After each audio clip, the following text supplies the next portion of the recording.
இன்றைக்கி தோழர் நல்லக்கண்ணு ஐயா தன்னுடைய வாழ்க்கையை மிக பெருமையோடு நிறைவு செஞ்சுட்டு நம்மளை விட்டு போயிருக்காரு.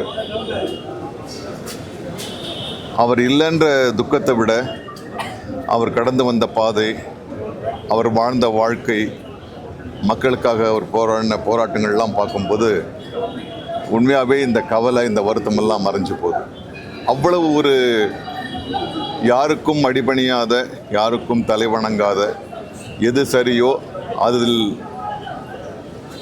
ரொம்ப ஆணித்தரமாக நின்று மக்களுக்காக போராடின ஒரு பெருந்தலைவர்.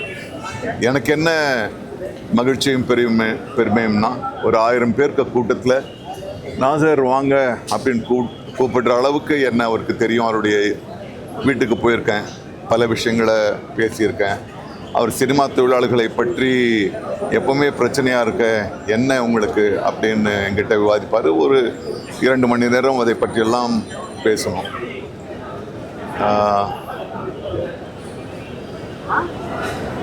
தெரியல, எனக்கு இப்போ இருக்கிற அரசியல், இன்றைக்கு இருக்கிற அரசியலில் நல்லக்கண்ணு ஐயா தான் கரைபடாத ஒரு மிகச்சிறந்த ஒரு அரசியல்வாதியாக இருந்திருக்கணும். எனக்கு அவருடைய வாழ்க்கையிலேருந்து ஏதாவது ஒரு விஷயத்தை, அவர் கடைபிடித்த ஒரு விஷயத்தை நானும் கடைபிடித்து அவரை என்னோட தக்க வச்சுக்கணும்னு நினைக்கிறேன். மற்றபடி அவருடைய குடும்பத்தாருக்கு, அவருடைய தோழர்களுக்கு என்னுடைய நெஞ்சார்ந்த அனுதாபங்கள்.